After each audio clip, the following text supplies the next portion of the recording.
हरे कृष्ण। पांडवों ने वनवास के 12वें वर्ष में प्रवेश किया था। इंद्र यहाँ पर सोचने लगे कि जैसे ही 12 वर्षों का वनवास खत्म होगा, 1 वर्ष का अज्ञातवास होगा, उसके बाद युद्ध होना निश्चित है। इंद्र के मन में चल रहा था कि मैं क्या करूं जिससे मेरे बेटे को मैं थोड़ी सी मदद कर पाऊं इस युद्ध में। वे जानते थे कि युद्ध में अगर सबसे बड़ा कोई शत्रु है जिससे अर्जुन को भिड़ना है तो वो है कर्ण। और कर्ण जन्म से ही कवच और कुंडल लेकर के उत्पन्न हुए हैं, वो सूर्य के पुत्र हैं। तो उन्होंने सोचा कि मैं, और कर्ण जाने जाते थे उनकी दानशूरता के लिए, दानत्व के लिए। इंद्र ने निश्चय किया कि वे एक ब्राह्मण के रूप में जाएंगे और कर्ण से जाकर के उसके कवच और कुंडल मांगेंगे। ये बात सूर्य को पता चली। सूर्य उस रात स्वप्न में आए। स्वप्न में आकर के उन्होंने कहा, हे पुत्र, बहुत ही जल्दी इंद्र अपना भेष बदल करके एक ब्राह्मण के रूप में आपके पास आपके कवच और कुंडल मांगने आएंगे। कृपया उन्हें ये मत देना। ये आपके साथ आपके जन्म से ही अटैच्ड हैं। अगर इन्हें आप अपने शरीर से अलग करोगे तो फिर आपके लिए वो अच्छा नहीं होगा। युद्ध करते समय आप किसी भी क्षण मृत्यु को प्राप्त कर सकते हो। अगर इंद्र आपके पास आते हैं और कवच कुंडल मांगते हैं, कोई भी ब्राह्मण आकर के आपसे कवच कुंडल मांगता है, जानो वो इंद्र है। कर्ण स्वप्न में ही उत्तर देने लगे, कहने लगे कि आप कौन हैं जो मुझसे इतना अधिक प्रेम करते हैं कि इंद्र के आने का संकेत दे रहे हैं। तो सूर्य ने कहा कि मैं अनंत रश्मियों और किरणों का स्वामी सूर्य हूं। कर्ण ये नहीं जानते थे कि वो सूर्य पुत्र हैं। उन्होंने कहा, आपके इस प्रेम और आत्मीयता के लिए बहुत बहुत धन्यवाद, लेकिन मैंने वचन लिया है कि मैं आजीवन हर किसी को एक सही क्षण पे दान करूंगा। कर्ण रोज दोपहर को और शाम को संध्या वंदन के लिए नदी पर जाते थे, और दोपहर 3 बार जाते थे, सुबह दोपहर शाम, लेकिन दोपहर और शाम को वो दान करते थे ब्राह्मणों को, खास करके ब्राह्मणों को। सो वहां पर अगर कोई ब्राह्मण आता है तो मैं ना कैसे करूं? आप तो मुझे मेरी प्रतिज्ञा से हटने के लिए कह रहे हैं। अगर एक क्षत्रिय प्रतिज्ञा छोड़ दे तो वो क्षत्रिय कैसा रहा? मैं तो मृत्यु अगर आएगी तो भी इंद्र आएंगे तो मैं उनको ये दूंगा, तो वो दूंगा।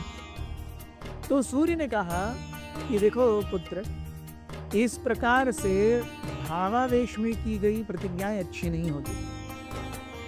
आप सोचते हो कि मैं अपने प्रतिज्ञा से हट जाऊंगा, लेकिन ऐसी प्रतिज्ञा ही किस काम की जो अपना स्वयं का शरीर ही देने के लिए अपने आप को उपयुक्त करे। आपकी प्रतिज्ञा तब सही है जब आप जी रहे हो, सर सलामत तो पगड़ी हजार। ऐसी प्रतिज्ञा जिससे सर ही निकल जाता है, ऐसी प्रतिज्ञा का क्या लाभ है? तो मैं आपसे निवेदन करता हूं कि आप कृपया, अगर इंद्र आए तो उन्हें हर तरीके से आप लुभाने का, रिझाने का प्रयास करें कि आप ये छोड़ करके बाकी और कोई भी वर मांगे। कर्ण ने कहा, देखिए, अगर मुझे मृत्यु भी लेनी पड़ी तो भी मैं हिचकिचाऊंगा नहीं। एक क्षत्रिय के लिए उसका यश और उसकी कीर्ति ही सबसे महत्वपूर्ण है। अगर मैं अपना कवच और कुंडल दे करके मृत्यु को प्राप्त किया तो भी मेरा यश और कीर्ति मेरे साथ रहेगी। और अगर इंद्र आकर के मेरे जैसे क्षुद्र जीव से कवच और कुंडल लेके जा रहे हैं भेष बदल करके, तो ये इंद्र के लिए कितने अपयश की बात है। तो इंद्र अपयशी होंगे, मैं यश और कीर्ति प्राप्त करूंगा, इससे ज्यादा मुझे क्या चाहिए? और कर्ण कहते हैं कि देखिए, मुझे मेरे गुरु परशुराम जी से बहुत सारे शस्त्र और अस्त्र मिले हैं जिनको मैं कभी भी बुला सकता हूं। मुझे ऐसे अपने आप को बचाने के लिए कवच और कुंडल रखने की कोई आवश्यकता नहीं है। तो सूर्य ने इतना भी कहा कि देखो, आगे जाके युद्ध होगा, और युद्ध होने पर अगर तुम्हारे पास कवच और कुंडल नहीं है तो जिसे तुम अपना प्रतिस्पर्धी मानते हो उसके हाथों तुम्हारी मृत्यु निश्चित है। इस पर भी अगर तुम कवच और कुंडल देना चाहते हो तो मैं कुछ नहीं कहता, लेकिन इतना करना कि जो इंद्र आपके पास आए उनसे, उनके पास एक ऐसी शक्ति है, एक ऐसा बाण है, ऐसा मंत्र है जो किसी भी अस्त्र को, किसी भी शस्त्र को ऐसे बना सकता है कि वो इनविंसिबल टारगेट है। वो अगर किसी पर फेंकेंगे तो कोई भी उसे अपने गंतव्य से हटा नहीं सकता, स्वयं देवता भी कुछ नहीं कर सकते। तो उस अस्त्र का नाम है शक्ति। अगर इंद्र आपके पास आएंगे तो शक्ति अस्त्र निश्चित रूप से ले लेगा। ऐसा कह करके सूर्य अंतर्धान हो गए। कर्ण जो है खाड़ करके अपनी निद्रा से उठे। उन्होंने देखा सुबह भोर होने का समय था और भोर होते ही वो स्नान के लिए चले गए। स्नान के समय सूर्योदय हो रहा था। उन्होंने सूर्य को देख करके अपना पूरा जो स्वप्न में उन्होंने देखा था वो वृत्तांत बताया। स्वप्न का पूरा वृत्तांत जान करके आकाशवाणी हुई, ये सत्य है, ये सत्य है। तो कर्ण जान गए कि थोड़े समय में इंद्र आएंगे। बहरहाल उनकी दिनचर्या चालू ही थी। दोपहर और शाम को ब्राह्मणों को दान देना चालू ही था। लगभग एक हफ्ते 10 दिन के बाद में एक बहुत ही तेजस्वी और ओजस्वी ब्राह्मण वहां पर आए और सबके साथ में जब उन्होंने याचना के लिए आगे बढ़े वो, तो कर्ण ने कहा आप क्या चाहते हैं?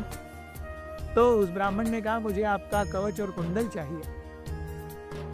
कर्ण ने बहुत रिझाने का प्रयास किया कि अरे शायद ये इंद्र न हो और जाते हो कवच और कुंडल है मेरे पास। ये नहीं, ये देखो, ये देखो, ये देखो। नहीं, मुझे कुछ नहीं चाहिए, मुझे केवल कवच और कुंडल ही चाहिए। तो तब कर्ण ने कहा कि मैं जानता हूं आप देवराज इंद्र हैं और अर्जुन को सुरक्षित रखने के लिए आप ये सब कर रहे हैं, तो अगर आप आए ही हैं तो मैं आपको दे दूंगा, लेकिन मुझे इसके एवज में, क्योंकि मैं तो मृत्यु को प्राप्त कर जाऊंगा शायद, इसके एवज में मुझे आपके पास एक ऐसा अस्त्र है जो पूरी तरीके से फुल प्रूफ है, उसे देवता भी कोई कुछ नहीं कर सकते, वो अपने गंतव्य को प्राप्त करेगा ही करेगा। वो शक्ति अस्त्र मुझे चाहिए। जब इंद्र ने शक्ति अस्त्र का नाम सुना तो समझ गए कि सूर्य ने आकर के पहले ही सब भांडा फोड़ दिया है। तो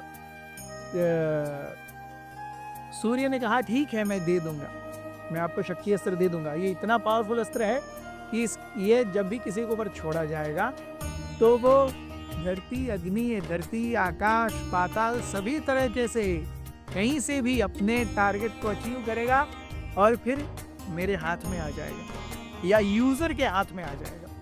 उन्होंने कहा मैं आपको इसका उपयोग दे सकता हूं, लेकिन एक ही बात, इसका ऐसे ही उपयोग मत करना।